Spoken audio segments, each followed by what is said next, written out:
Master Diviner Xuan is already extremely powerful at E0, but today we're going to be using her at her most powerful. I was able to get my hands on a maxed out E6 S5 Xuan, and with her having only been out for over a week, I'm really excited because this is the earliest that I've been able to use a maxed out character. First of all, this person's Xuan has 9,000 HP. That is insanely good. And 1500 defense, which is just a little shy of mine, but that HP is amazing. And they even have some decent speed, so I'm assuming they might have a speed boots on her. Unfortunately, you can't look at other people's relics, but I can at least see what they are running, and they're running 2-piece of Guard of Withering Snow and 2-piece Longevious Disciple with 2-piece Broken Kill. So very similar to my build. The only difference is instead of Guard of Withering Snow, I have the 2-piece Messenger Traversing Hackerspace just to give her a little bit of a speed to my whole team. They do have her at maxed out traces though, which is something that I'm jelly about since I still don't have that. And they have her on her signature weapon at S5, and this weapon is honestly so good for her. I wish that I had it just at S1 alone, because on top of her ult already healing people a little bit on your team, this one will restore HP based on the amount. And once you have it at S5, at the start of every wave, you're restoring HP to all your allies by an amount equal to 100% of their lost HP. 100%.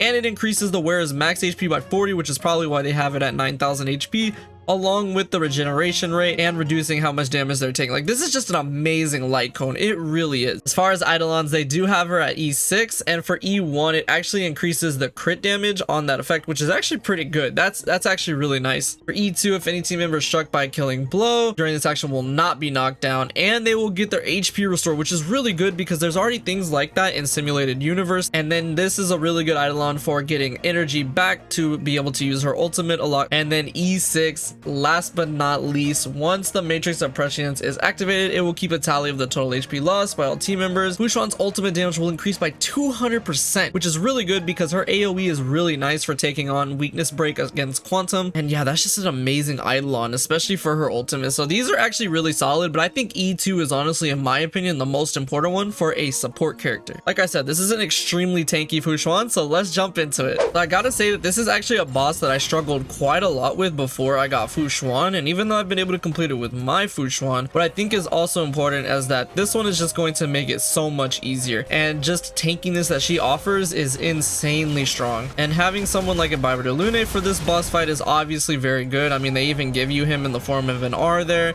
but now that I have mine built up, you guys can see that he actually can take this on pretty well. So popping my E here, oh my gosh, like the amount of HP that I'm getting over here as well, like this Xuan is almost at 10k HP. That is insane. Like, this barely even touches me.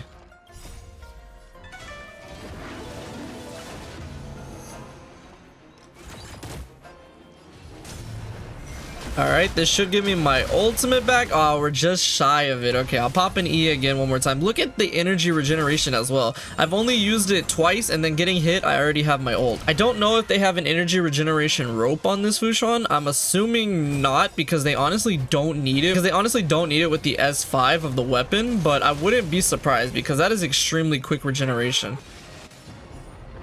All right, now this is the actual true test. Okay, we took a little bit, just a little bit, but she's still pretty good. 5,000 is already well above what I usually have after taking an attack like that. If you guys have seen my Xuan video, you'll know I have her about 7,000 HP, but I don't even have her traces maxed out yet. But this is very impressive. There we go. There's the pop. Okay, so around the 4,000 mark, which is not bad. There we go. And like I was saying, when it comes to something like this, where you have to worry about quantum damage, that break is going to be so good.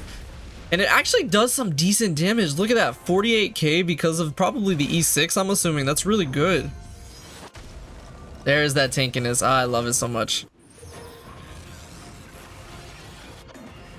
Oh, that one actually hurt a little bit, but all right, there we go, the recharge. Okay, let's go ahead and see. We should be able to, no, we're not gonna break it here, but unless I get my ult. Did not get my ult yet, but we can call in Don Hong for some support. There we go. All right, last phase. Now I need to pop my ult here too, so I can get a little bit of heals off. How much is the healing actually doing here? Okay, that's not bad, but if you also take into consideration the E2, then it's not a big deal. And because this Xuan gets her ult back so quickly, she's just constantly proccing that to where there's like no way that she's gonna die. All right, let's take out this flower, and then that's gonna give me some skill points.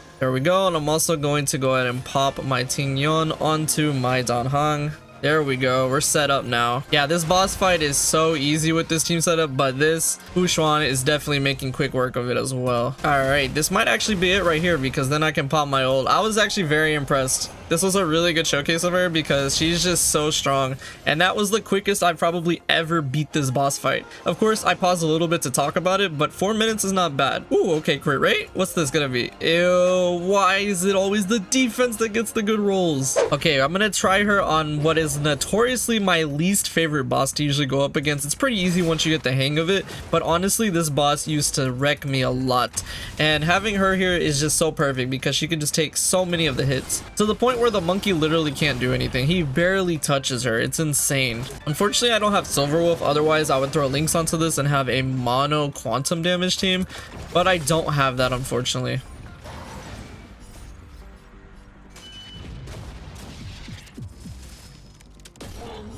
Oh my gosh, that actually did quite a bit of damage. All right, I want to see how much Sela will take from this with the damage reduction. Yeah, you see, it makes it to where I can actually use my E on other characters because she's making it where I'm taking so little damage that it honestly doesn't matter who it is that's taking the hit, which is amazing, of course.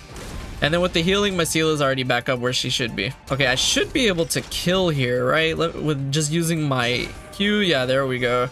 And then I'll pop my E, and that should give me my ult. There we go. He is dead. That is extremely quick and easy. Oh my gosh, Sela just smacks. Of course, she's getting a buff from Xuan as well, so every party member there is boosting her up, which is really good because if you usually run someone like Japard or Trailblazer, they're not going to be boosting up the DPS character like that. Like, Xuan is just an all-in-one package. This boss fight with the ice, I think that Xuan is going to be really good, especially because she is quantum damage, and that's what Cocolia takes damage from. I've also already gone ahead and fought Cocolia. Granted, not this version in Simulated Universe with Xuan, so I already know that she can carry herself pretty well. All right, actually, I should be able to get my ult here from my Q with Sela, so I'm going to pop Ting Yun. Oh, I can actually go ahead and use the R as well. Okay, and then I might actually have weakness break here. Yeah, let's go ahead and do this, and this should finish it off. All right, let's see. Come on. There we go. Oh, and it did not finish it off. Wow, okay. There we go. Now we have it. Yeah, Xuan's E is so crucial here, especially with Cocolia being able to do stuff like that where she's so quick. And this should do next to nothing to me, right?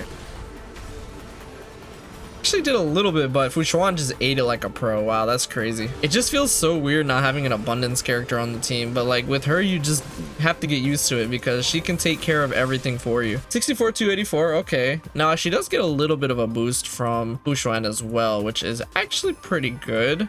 Yeah, right here, it increases your crit rate by 13 and your crit damage by 30, so that's actually pretty nice. All right, pop either, and then my ult should definitely kill. But yeah, I love running Xuan on all of these type of bosses because it just makes it so much easier. Ooh, a crit damage body. Okay, that could be potentially nice. I don't think it's gonna give me crit rate, but that's pretty good. That's gonna wrap it up. I had a lot of fun using Xuan in this video because even though she's a support character, seeing how much more tanky and stronger she is as a whole at E5 S6 is insanely strong. And I do honestly wish I had her light cone, but you definitely don't need it. It just makes her that much more of a great support character that can fit on any team setup. Yeah, I hope y'all enjoyed this. Thank you so much for watching, and I will see you all in the next video.